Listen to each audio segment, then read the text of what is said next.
Welcome to Flip It Furniture. In today's video, I want to show you what my most in-demand piece of 2020 was. Do you guys remember this piece I did a couple months ago?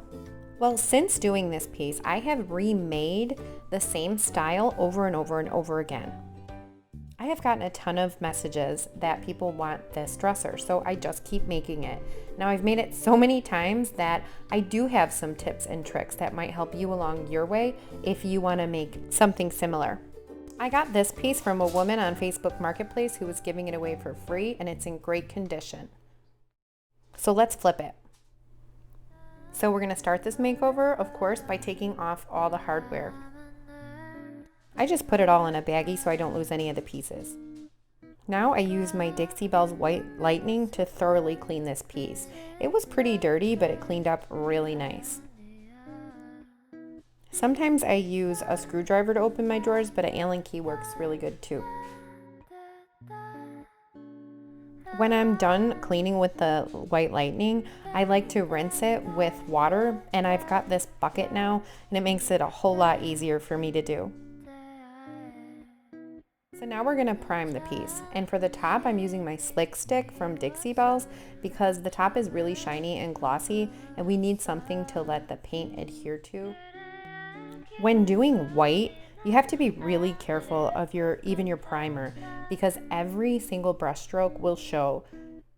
So I find wetting down my brush, even when I'm using slick stick, since it's water-based, it really doesn't matter, helps get a nice smoother finish.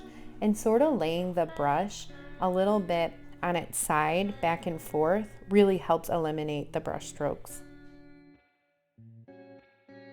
One thing to keep in mind is when you're applying slick stick, however it goes on is exactly how it's going to dry.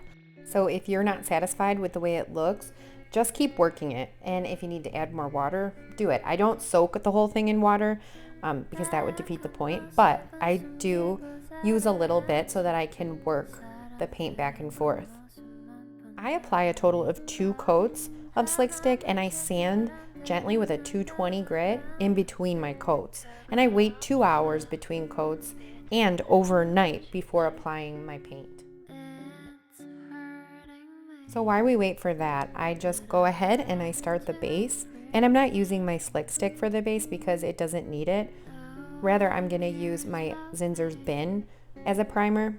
I always want to prime, especially when I'm doing white, but I like to prime because a primer even locks in odors, tannins, just any yuckiness. It makes sure that your piece is really quality if you're using a primer, and it has excellent adhesion for chalk paint.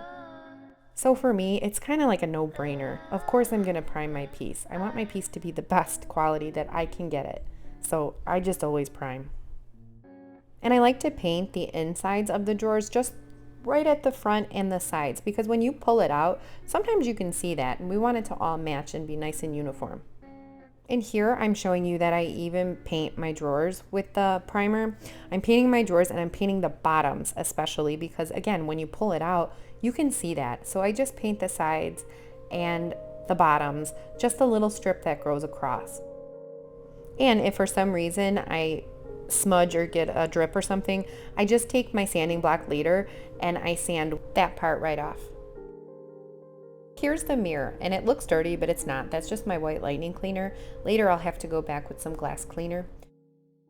Now here, exactly how I prime it is how I'm also going to paint it and seal it. So I'll only show you one time because I don't want to bore you.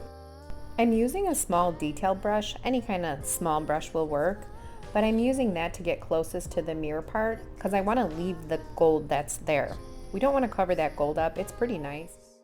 It might seem like a lot of work to do it this way, but it's really not, and I kind of just brushed through it. It took about 20 minutes. And I always have a towel next to me in case I get it on my floor or anywhere I don't want to get it. You can just wipe it right off. The bin is kind of tricky to get off, so you want to do that immediately, but if you spill chalk paint or a little bit or something on your floor, it comes up with just water in your rag pretty easily.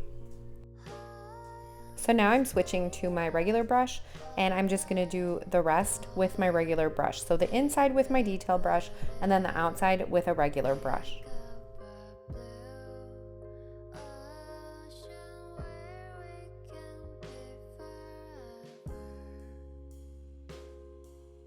Now to cover the base, we're gonna do 2 coats of Dixie Belle's Fluff.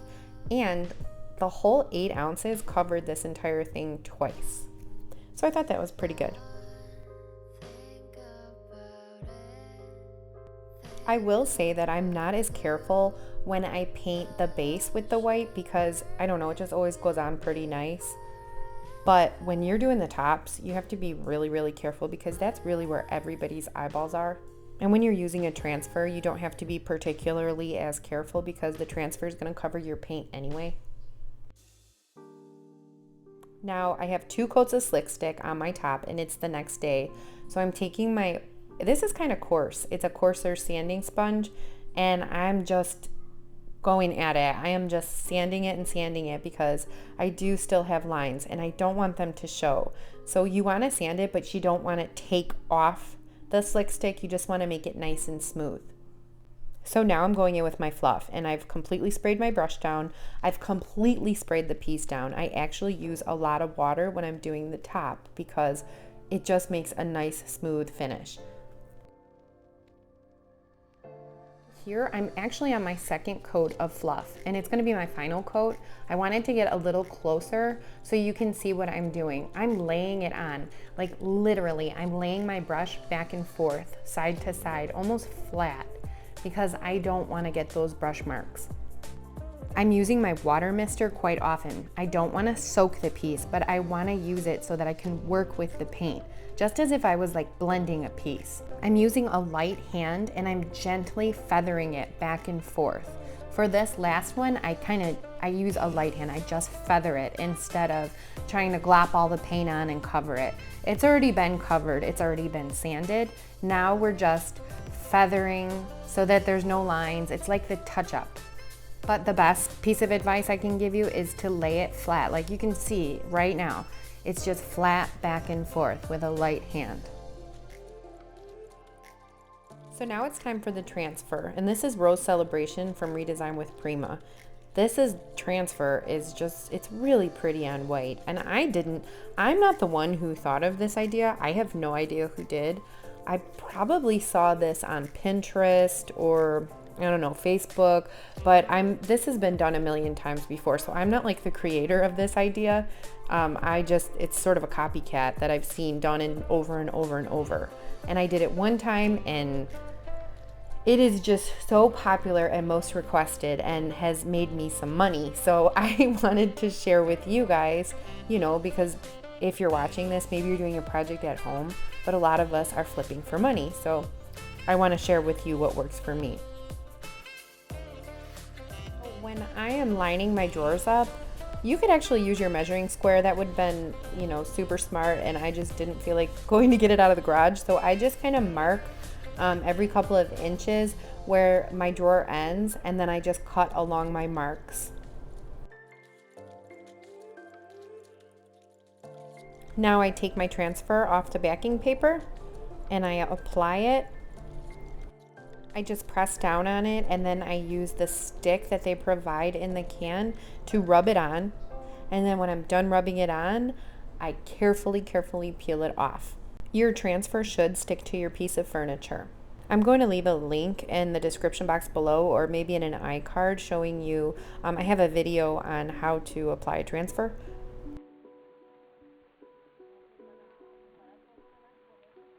I've sped up the time on this so that my video isn't about 2 hours long, but I want to show you what really happens sometimes with transfers. Right there, I've slowed down the speed so I can show you. Sometimes if I get careless or I'm not gentle enough, the transfer will rip and you have to be so careful. So I'm gently placing it back, and thank God it went back, because when that happened, my heart just it melted. It was like, oh my gosh. But then I went back over it with my backing paper and crisis averted. It went back on normal. But just be careful of that. So I'm sped up motion, but usually I'm really gentle when I'm doing this. And sometimes things just happen. And you can also add paint if that happens. If you have like some tea rose is always a really nice color with this transfer to cover up any imperfections. So keep that in mind. Now I want to show you how I do this last piece. It's 2 pieces cut in half, and I just do it the same as I would one giant piece. I apply the bottom and then I line the top up with the bottom and I just apply the top to it. And when I'm completely done applying the transfer, I use a really light sanding sponge to make sure that there are no bubbles. And you have to be so careful with that sanding sponge because again, it can take up part of your transfer. Now, the best tip that I can give when using this transfer is when you're brushing on your sealer, we need to seal the whole piece, and I use my water-based polyurethane. When you're brushing on the sealer, do the outside and all the white parts first, because once you hit the transfer, for some reason, this transfer always bleeds on me. So a little bit of pink will show in my white, and I'm not a fan of that, so I always try to do the outside first, and then I seal the transfer. And I continue to seal the entire base of this piece with my Varathane's water-based polyurethane. I apply a total of 2 coats, waiting for it to dry in between coats. And these are the steel wool soap pads that I use to clean my hardware. It's just really easy this way. Now I take my hardware outside and I'm going to spray them in this Rust-Oleum's metallic gold, and I apply a total of 2 coats. And then I come back to seal them with this Varathane's water-based polyurethane spray. And this is a semi-gloss, so they'll be nice and sparkly. And I only apply 1 coat of this. Next, I'm going to apply this Gilding Wax to this really pretty detail right here. I just use my finger for this one, and I just apply it. You just kind of rub your finger across the applique, and wherever it sticks, it sticks. And I kind of had a hard time here because I think it was still a little wet. But I came in the next day and I just reapplied it and it went on really nice. So I think it was still wet from my sealer. You just want to make sure that your piece is completely dry before applying your Gilding Wax.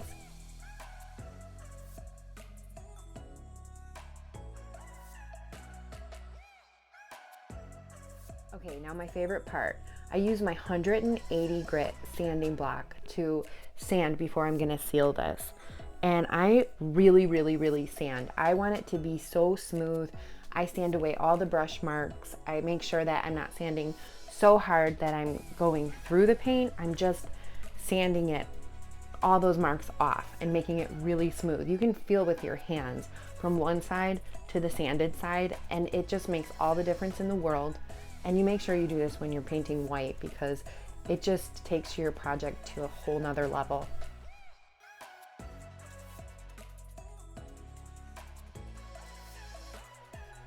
And this is my most favorite tip to share in this video. I've used this water-based polyurethane in the past in satin, the spray can, but I've never used it in semi-gloss. And I'll tell you, it just made all the difference in the world on my white projects. The white tops, they're flawless. The finish is so nice. I don't have to worry about streaks or marks or really go crazy and take my time. It takes about 15 seconds to apply a coat, and I do apply like 4 to 5 coats. So if you haven't tried it, just go for it. And I will say that when you're spraying, your first coat might seem a little splotchy, but just keep going because by like the 3rd one, it's so even. It's beautiful. And here it is, all finished. I know I did a video similar to this, but there are a lot of things that were different in this one. Sometimes we create so much stuff, but when we're trying to make money, this is a good one to do. If you're a little stuck and you're not sure what to do, this is a good go-to. So I just wanted to share. I thought it would be really helpful.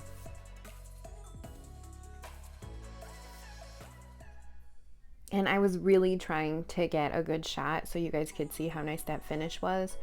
I wish you could see it in person.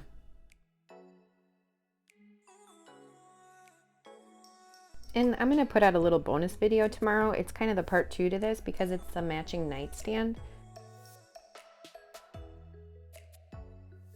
I really hope you guys enjoyed this video. If you did, please hit the like and subscribe button, and I will see you next week.